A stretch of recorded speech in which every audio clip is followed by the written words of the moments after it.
آپ دیکھ رہے ہیں آور نیوز۔ خبروں کا رخ کرتے ہیں ڈیرہ غازی خان کی جانب، جہاں سے ہمارے بیورو چیف ملک بلال کی رپورٹ کے مطابق ڈی پی او عمر سعید ملک نے کہا کہ اشتہاری ملزمان کو اور اسلحہ رکھنے والے افراد کو جلد سے جلد گرفتار کیا جائے۔ یہ آپ کو ایک مرتبہ پھر بتاتے چلیں، ڈی پی او عمر سعید ملک نے کہا کہ مجرمان اشتہاریوں اور ناجائز اسلحہ رکھنے والوں کی زیادہ سے زیادہ گرفتاری عمل میں لائیں، جبکہ تھانے میں آنے والے سائلین کے مسائل ترجیحی بنیادوں پر حل کیے جائیں۔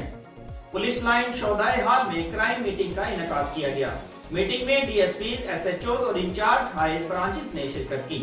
میٹنگ میں ڈی پی او نے ہر تھانے کی جرائم کی شرح اور پولیس کی کارکردگی کا تفصیلی جائزہ لیا۔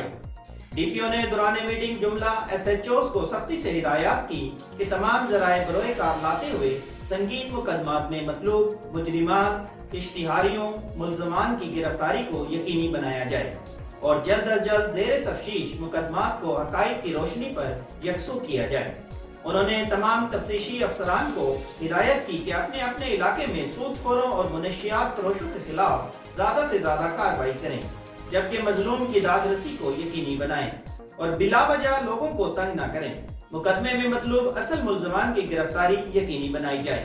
انہوں نے مزید کہا کہ پولیس اپنی کارکردگی بہتر کرنے، عوام کے ساتھ بہترین رویے اپناتے ہوئے ان کی شکایات پر فوری عمل درآمد کیا جائے، جبکہ ضلع کے داخلی اور خارجی راستوں پر چیکنگ کو مزید مؤثر کیا جائے۔